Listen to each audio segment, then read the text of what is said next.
Amid the comforting chirp of birds hovering over trees by the rivers of Panay, the daily grind of forest creatures carry on, as it has for many centuries. Hosting the few remaining intact forests within the island, the Northwest Panay Peninsula Natural Park is the best hope for the survival of highly endangered species and inhabitants of Western Visayas.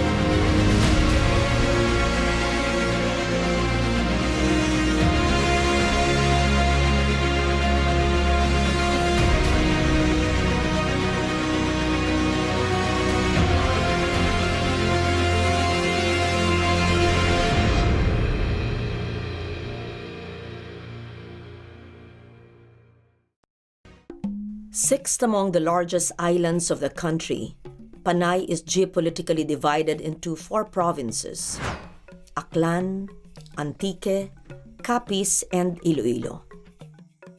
On the upper half is the Northwest Panay Peninsula, covering Aklan and Antique.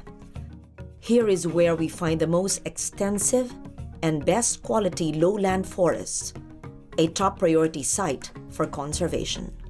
Itong Northwest Panay Peninsula Natural Park is a very important resource sa tinatawag nating Buruanga Peninsula, which is composed of 5 municipalities. 3 yung sa Aklan, that is Nabas, Malay, Buruanga. 2 yung sa Antique, which is Libertad and Pandan. So nasa gitna yung PA natin, or NPPNP. Officially declared a protected area by virtue of Presidential Proclamation 186, the Northwest Panay Peninsula Natural Park is now classified National Park pursuant to the NIPAS Act, as amended by the expanded NIPAS Act of 2018. It is home to diverse endemic species of flora and fauna. Here you will find the Visayan leopard cat, the Visayan warty pig, the spotted deer, the Negros bleeding heart dove, the blue-naped parrot, the Visayan hornbill, and Walden's hornbill, and the Panay monitor lizard. Ang isang flagship na species namin dito na parang dito na-identify, which is endemic, is the Baranos mabitang. Hectares of old-growth forests survive in the area, including tall, undisturbed dipterocarps, lower montane and bamboo forests. These constitute some of the last relatively intact watershed systems in Western Visayas.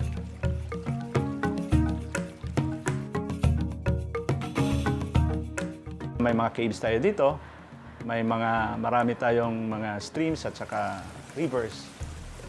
At yung kamangha-mangha siguro yung forest cover. No? May mga time na kung nandoon ka na sa loob, makikita mo yung mga malalaking kahoy. May mga ferns na malalaki. At kung minsan, mayroon kang makikita na mga insects na ngayon mo pala makita. Di ba? So it's really exciting when you are a nature lover to trek inside the Northwest Panay. Dito mo na lang po makikita yung mga endemic at endangered species. Tulad na lang po ng mga tinatawag nila dito bangkalawag, batiti. Tsaka hindi lang po yun, napakarami po ng mga halaman dito na masasabi natin na dito mo na lang talaga makikita at dito na lang, ito na lang ang tanging lugar na hindi pa nakakalbo, at kung makikita mo po pag pumunta ka rito, kakaibang klima dito, malamig compare mo kung pumunta ka doon ng bandang south. As an important watershed, the forests within the natural park channel the water from the rains into a system of springs and rivers that provide water for over 100,000 inhabitants. Water for Boracay Island and the hundreds of thousands of tourists that visit there every year is provided by the Northwest Panay watershed. Yung tubig ng Boracay galing po sa Northwest Panay. Pinapump yun ng mga water companies papunta ng isla. So without this Northwest Panay, wala po tubig yung Boracay. Like many of the country's natural parks, major threats that confront Northwest Panay's existence come in the form of habitat destruction due to overexploitation of lumber resources. Una-una, conversion ng lupa mula sa kakahuyan, ginagawa nilang agricultural land, cuttings or girdling, tsaka hunting, yung hindi maiwasan po, yung dinadayo ng taga-ibang barangay na hindi naman na-orient, pumapasok na hindi naman natin mabantayan lahat. Yun po ang na-encounter namin tuwing magpapatrol kami. Diyan po sa isang barangay, mag-i-establish kami ng 2 kilometers transit lane. Diyan kami nag-o-observe ng iba't ibang flora at fauna. Tsaka meron po yan 2 hektarya na observation area. Diyan namin ino-observe yung kung anong oras pumupunta diyan ang karamihan na tirik, karamihan na hornbill, o iba't iba uri pa po ng mga ibon. Within the last decade, however, illegal logging in the area had become well organized, with operators using silencers on their chainsaws, employing local informants at strategic points to warn them of approaching officials. Maraming dito, mga illegal loggers as they call it, or poachers, no? May mga chainsaw sila, tapos yung hanap buhay nila ay magputol ng kahoy. But the impact of climate change, nafe-feel na nila itong climate change na nangyayari sa atin ngayon. So there was a drastic change sa kanilang hanap buhay. Alam niyo po ngayon, sila ay hindi na timber poachers. Sila na po ang hina-hire ni DNR na magtanim ng kahoy at saka mag-grow ng seedlings.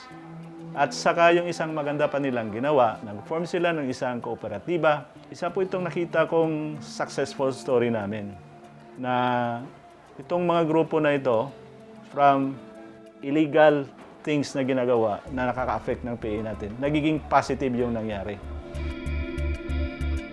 Dito po sa Butong Kalibugan Tribe, bilang po ng barangay ngayon, ay pinagbabawal ko po talaga na magputol ng mga kahoy sa bundok. Kasi isa po yung na-cause ng flooding, pagbaha. At yung ating mga taga-DNR naman, ay may mga programa po sila dito na nagpapatanim ng mga puno sa bundok. At yan naman po ay suportado ng mga tribo na mga nakatira po dito sa Butong Kalibugan Tribe. Pinakamabuting paraan para ma-conserve, ma-minimize o totally ma-eliminate yung mga illegal activities, talaga dapat may continuous talaga na education, or ipaintindi mo talaga sa kanila kung bakit kailangan na hindi mo putulin yung puno. Ideally, the close coordination among local and national institutions involved in the protection of the area is spearheaded by the Protected Area Management Board, or the PAMB, as well as councils like the Northwest Panay Biodiversity Management Council. Kung minsan nagka-clash kayo ng ideas within the board. But at the end of the day, you have to settle down and move forward kung saan ba tayo papunta. Sabihin natin, when it comes to extractive activities, no yan sa loob ng PAMB. Tapos, ang pwede lang doon, yung mga sustainable na gawain. Stakeholders within the locality are the first to be involved in livelihood projects and activities. Sila po ay binibigyan po namin ng livelihood program gaya ng boko pie making, papaya pickles making, and banana chips making. Yan po ay tinuturo po namin sa kanila at binibigyan po namin ng initial capital through po sa pagbibigay po ng mga gamit para po pag-umpisa po ng kanilang livelihood program. Tapos po, mayroon po kaming information campaign sa bawat barangay po. Transforming the park and its nearby attractions into ecotourism destinations is now a priority.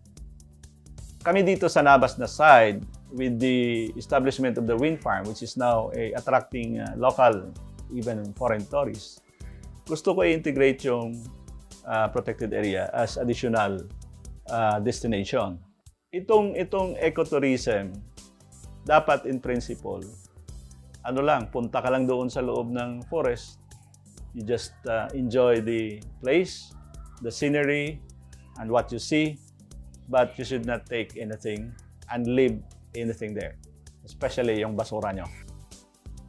While the need to implement disaster risk reduction measures has moved inhabitants and stakeholders to protect the park, what remains to be seen is a sustained effort to protect it from bigger, foreboding threats like commercial mining outside the park's confines and continuous animal poaching.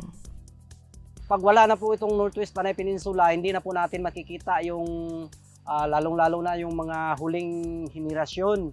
O baka makikita na lang nila pangalan na lang ng kahoy sa libro, hindi na nila makikita yung aktual tulad ng mga lawaan, yung mga binanggit ko kanina. Pag may mga huling henerasyon, wala na pag hindi natin naiko-conserve ito tulad ng mga baboy ramo, sa libro na lang nila makikita o dito makikita pa natin yan dito sa Northwest Panay Peninsula. Today, at the heart of the Northwest Panay Peninsula Natural Park, the biggest hope lies in the concerted efforts of enlightened inhabitants and the strong political will of its passionate leaders. This is not a one-person crusade. This is a crusade of all the people, of all the stakeholders in the area.